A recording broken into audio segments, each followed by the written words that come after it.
Yes, we live in a country that is imbued with racism in each facet of our society. Mm-hmm. And the reality is it isn't going to be just how we tackle it or attack it in one place or this place or that place. It is systemic. And you all know Kimberly Crenshaw. She talks about this intersectionality. And so whether you look at our healthcare outcomes as it relates to maternal health and what I spoke about earlier as it relates to environmental injustice, the places that are most polluted also have the most poor people, also have the people with the worst health outcomes, also have the people with the worst educational outcomes. And then you say, oh, what happened with redlining? Where did those facilities end up? Why don't those folks have access to the necessary jobs that they need? And in our country that was built by the blood of enslaved African Americans, we have not been given access to the economic, the social, or the legal or political opportunities that we should have up until this point. Until America does the work of repenting for its consistent sins against its most disenfranchised people, until our country, our states, our city councils and county commissions do the work of putting resources behind investing in our communities in a holistic manner, we're going to continue to see inequitable outcomes in our communities. Now, Dr. Ibram X. Kendi says, there are people who say, well, I'm not racist. I don't do racist things and stuff like that. He says the argument isn't that. Are you doing anything anti-racist?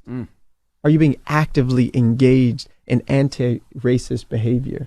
Because when they built the country and this Constitution that a lot of people love, Black folk were 3/5 of people. That's right.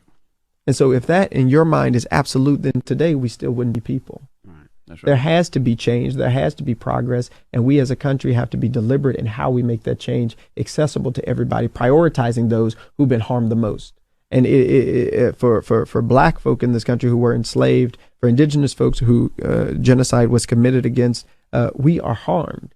And the solutions that have been offered to date have been next to none for our advancement. Affirmative action helps white women more than it helps anybody. Minority women-owned businesses disproportionately help white women whose husbands stopped being the CEO so that they could get contracts. Even in the city of Memphis, only 1% of the money coming into our businesses is going to Black-owned businesses. Contracts are not guaranteed to go to predominantly Black-owned or predominantly BIPOC-owned businesses. We've got some real structural issues that we have to address. And expelling the voices of the communities, disenfranchising the voices of our communities who want for us to do that justice work is wrong. And so I believe that our country has a whole lot more work to do. And I still remain optimistic because despite all that we were not given, despite all that we do not have, despite the power that we've yet to tap into, we are still here. And we are still, in many ways, thriving in spite of those things and because of the relationships that we are building with one another. And so that's reason to have hope. And I think it is hope giving to other communities who witness what our ancestors have done and did in order to build this country. I look at those pictures that you mentioned of these children and these teenagers who are predominantly white in the Capitol, but they are not creating a moment in and of themselves. It was Black children in Birmingham who marched in the Children's March, quite literally bitten by dogs and things like that. And there's a song and a refrain that goes, I'm not gonna start singing, and my voice won't let me do it today. But I tried at church yesterday.